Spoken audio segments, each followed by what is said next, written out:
ndugu zangu,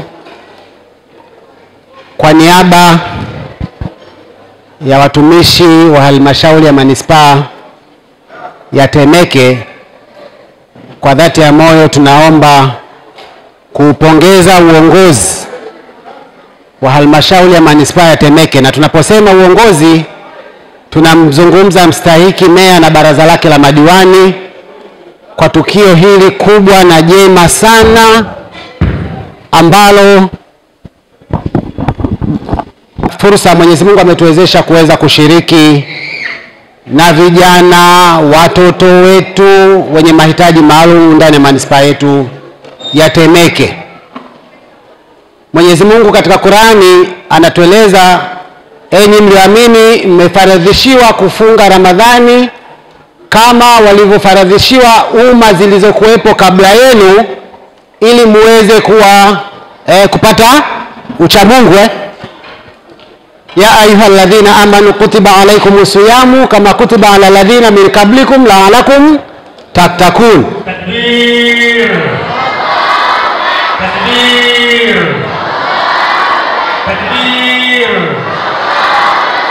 Sasa wakati tukienda kuelekea kuhitimisha mwezi wa Ramadhani, viongozi wetu hawa, kwa maana ya viongozi wetu mstahiki lakini waheshimiwa madiwani, wametuonyesha kwa vitendo namna ambavyo mwezi mtukufu wa Ramadhani umeweza kuwa ni mwezi wa mafunzo ya vitendo ya uchamungu na ungwana kwa tukio hili la leo. Kwa hiyo kwa niaba ya watumishi wenzangu naomba niupongeze uongozi, lakini niwashukuru viongozi wetu wa dini, mashehe wetu, wazazi wetu, wazee wetu ambao mmetenga muda wenu kuja kujumuika na uongozi huu wa halmashauri ya manispaa ya Temeke. Mimi kwa niaba ya watumishi wenzangu naomba nitumie hadhara hii kusema tutaendelea kuwahudumia wananchi wa manispaa ya Temeke kwa uweledi, kwa uadilifu na kuhakikisha kwamba tunafanya yote ambayo yatapelekea kuboresha ustawi wa maisha ya wananchi wa Temeke. Mimi binafsi nimejiunga na halmashauri hii mwezi wa 8 mwaka jana, na nitumie hadhara hii kusema kwamba Temeke imekuwa nyumbani kwangu. Nimepapenda sana, naona nilichelewa sana kufika. Nimepata malezi mazuri kutoka kwa kina mzee Mbonde, kina mzee Mtulia, lakini mstahiki meya na baraza la madiwani, lakini sambamba na watumishi na wananchi wote wa manispaa ya Temeke. Kile peke yake ambacho naweza kuwalipa wananchi wa manispaa ya Temeke kwa ukarimu wao kwangu na watumishi wenzangu, tutahakikisha tunafanya kila lililo jema.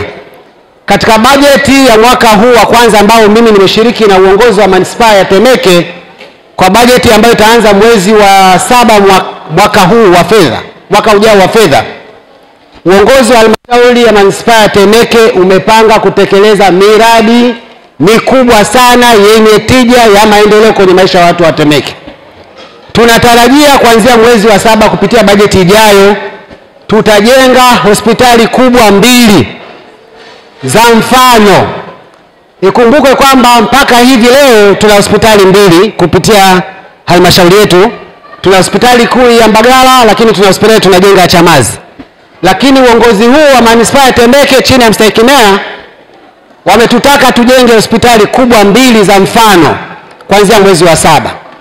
Lakini tunatarajia kujenga shule 4 nyingine za mfano. Tukisema shule za mfano, tumejenga shule nyingi, lakini hizi zitakuwa kweli za mfano. Kwa hiyo sehemu hii itakuwa ni sehemu ya utumishi wetu, watumishi wenu mliotuajiri nyinyi wananchi wa manispaa ya Temeke, ili tuweze kuwahudumia. Kwa niaba ya watumishi wenzangu nirudie kusema tunashukuru kwa kuweza kushiriki nanyi, lakini tupongeze kwa namna ambavyo hadhara hii ilivyoweza kuandaliwa. Mwenyezi Mungu awabariki sana. Na sasa na hata baadaye mtapokuwa mkirudi nyumbani, Mwenyezi Mungu awezeshe kufika salama salimini. Amin. Shukrani.